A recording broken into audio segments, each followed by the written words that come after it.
Good morning. അപ്പോൾ ഞങ്ങളുടെ farm house family വ്ളോഗിൻ്റെ morning റൊട്ടീനാണ് കേട്ടോ. രാവിലെ എഴുന്നേറ്റ് വന്ന് ലൈറ്റെല്ലാം ഇട്ട് അടുക്കളയിലെ ജനലെല്ലാം തുറന്നൊരു ഫ്രഷ് എയർ ഒന്ന് കയറ്റി കഴിയുമ്പോഴത്തേനും ഒരു പോസിറ്റീവ് എനർജി അല്ലേ. പിന്നീട് എൻ്റെ അടുക്കളയിൽ ചെറിയൊരു മണി പ്ലാന്റ് ഉണ്ട്. ആ മണി പ്ലാന്റിൻ്റെ കുപ്പികളെല്ലാം വെച്ചിട്ടുണ്ട്. അതിനെ എല്ലാം ഒന്ന് ഫ്രഷ് ആക്കി വരുമ്പോഴത്തേനും നമുക്ക് നല്ലൊരു എനർജി കിട്ടും. നല്ലൊരു സന്തോഷം, ഹാപ്പിനെസ്സാണ് അടുക്കളയിൽ നിൽക്കാൻ. അപ്പോൾ ഞാനത് കഴിഞ്ഞിട്ട് മുട്ടയെല്ലാം പുഴുങ്ങാൻ വെച്ച് ഇവിടെ നെയ് റോസ്റ്റ് ഉണ്ടാകുന്ന ദിവസം മുട്ട പുഴുങ്ങിയത് വേണം. മുട്ട പുഴുങ്ങിയത് വെച്ചു. മുട്ട പുഴുങ്ങാൻ വെച്ചതിന് ശേഷം ഞാൻ നെയ് റോസ്റ്റിന് വേണ്ടി ടൊമാറ്റോ ചമ്മന്തി തേങ്ങാ ചട്നിയാണ് കേട്ടോ. രണ്ടും വേണം ഇവർക്ക്. അപ്പം ടൊമാറ്റോ ചട്നിക്ക് വേണ്ടിയിട്ട് ആദ്യമേ ഞാൻ പാൻ എടുത്ത് വെച്ച് എണ്ണ ഒഴിച്ച് ഉഴുന്നിട്ട് കൊടുത്തു. ഉഴുന്നൊന്ന് നന്നായിട്ട് മൂത്ത് കഴിയുമ്പോൾ സവോള അരിഞ്ഞതും വെളുത്തുള്ളി അരിഞ്ഞതും കൂടി ഇതിലേക്ക് ഇട്ട് കൊടുക്കും.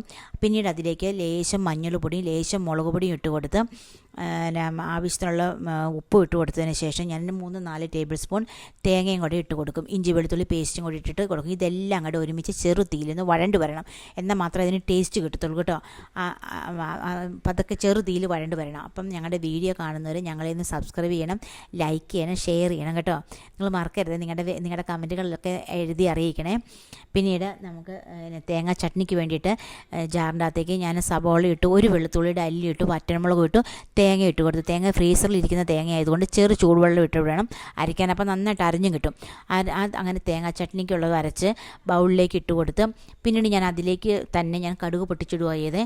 കടുകും ഇട്ട് മൂപ്പിച്ച് അതിലേക്ക് ഇട്ട് കൊടുത്തു കേട്ടോ. പിന്നെ ആ ജാറിൽ തന്നെയാണ് ഞാൻ ടൊമാറ്റോ ചട്നിക്ക് വേണ്ടിയിട്ട് അരച്ചത്.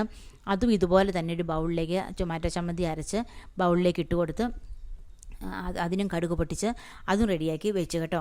പിന്നെ എൻ്റെ പണികളെല്ലാം തീർന്നു. ഇനി കിച്ചണെല്ലാം ഒന്ന് ക്ലീൻ ചെയ്തതിന് ശേഷം ഞങ്ങൾ പള്ളി പോകാനായിട്ട് ഞാനിന്ന് ഡ്രസ്സ് മാറണം. പിന്നെ ഞങ്ങൾക്ക് ചായ കുടിച്ചില്ല. അപ്പോൾ കൊച്ചിന് അവനും പഠിക്കാനായിട്ട് എഴുന്നേറ്റായിരുന്നു. അവനും ചായ കുടിച്ച് ഞാനും പള്ളി പോകാനുള്ള ഡ്രസ്സെല്ലാം മാറി ഞാൻ ചായ കുടിച്ച് ഞാൻ പള്ളിയും പോയി. അവനിരുന്ന് പഠിക്കുക കേട്ടോ. പള്ളി കഴിഞ്ഞ് വന്നിട്ടാണ് ഞങ്ങൾ നെയ് റോസ്റ്റ് ഉണ്ടാക്കുന്നത്. നല്ല ചൂടോടെ നെയ് റോസ്റ്റ് വട്ടത്തിൽ പരത്തണം. അവന് ക്രിസ്പി ആയിട്ട് വരണം.